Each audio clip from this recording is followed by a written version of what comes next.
Praise the Lord. சங்கீதம் 34 8ஆம் வசனத்தை கூட வாசிக்கலாம்.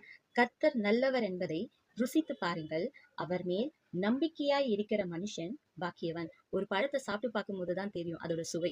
இனிப்பா இருக்கா, கசப்பா இருக்கா, இல்ல புளிப்பா இருக்கான்னு. அதே போலதான் ஆவிக்குரிய வாழ்க்கையில நம்ம கர்த்தர் நல்லவர் என்பதை ருசித்து பார்க்கணும்னு இந்த வேதம் நமக்கு கற்பிக்குது. ருசித்து பார்ப்பதுனா என்னன்னா, நம்ம பாவத்துல இருந்த நம்மள, சாபத்துல இருந்த நம்மள அவரோட ரத்தத்தால கழுவி மீட்டெடுத்திருக்கிறார். பல நன்மைகளை நம்மளோட வாழ்க்கையில செஞ்சிருக்கிறாரு. கிருபையை நம்ம மேல வச்சிருக்கிறார்.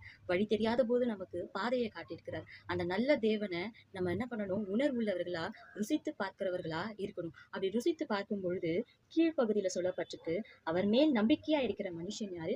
பாக்கியவான் என்று சொல்லப்பட்டிருக்கு. நம்ம ருசிக்க ஆரம்பிச்சிட்டோம்னா அந்த நம்பிக்கை ஆட்டோமேட்டிக்கா நம்மளோட வாழ்க்கையில வர ஆரம்பிச்சிடும். நாளைய தினத்தை குறித்து பயம் இருக்காது, கவலை இருக்காது. என்ன நடந்தாலும் அவர் நம்ம கூட இருக்கிறார். ஏன்னா அவர் நமக்கு நல்லவரா இருக்கிறார் என்பதை நம்ம ருசிக்கிறவர்களா இருக்கும் பொழுது வேதம் சொல்லுகிறபடி நம்ம பாக்கியவான், பாக்கியவதிகளா இருப்போம். யாருக்கு அவர் நல்லவரா இருக்கிறார் என்று பார்த்தோம்னா, ஜெபிக்கிறவர்களுக்கு, துதிக்கிறவர்களுக்கு, அவரோட சமூகத்துல காத்திருக்கிறவர்களுக்கு, இருதயத்துல சுத்தம் உள்ளவர்களுக்கு, இவர்கள் எல்லாருக்கும் தேவன் நல்லவரா இருக்கிறார். இன்றைய தினம் நாமும் அவர் நல்லவர் என்பதை ருசித்து பார்ப்போம். அவர் மேல நம்பிக்கையா இருப்போம். வேதம் சொல்லுகிறபடி பாக்கியவான்களாய், பாக்கியவதிகளாய் வாழ்வோம். கர்த்தர் தாமே இந்த வார்த்தைகளை ஆசீர்வதிப்பாராக. ஆமென்.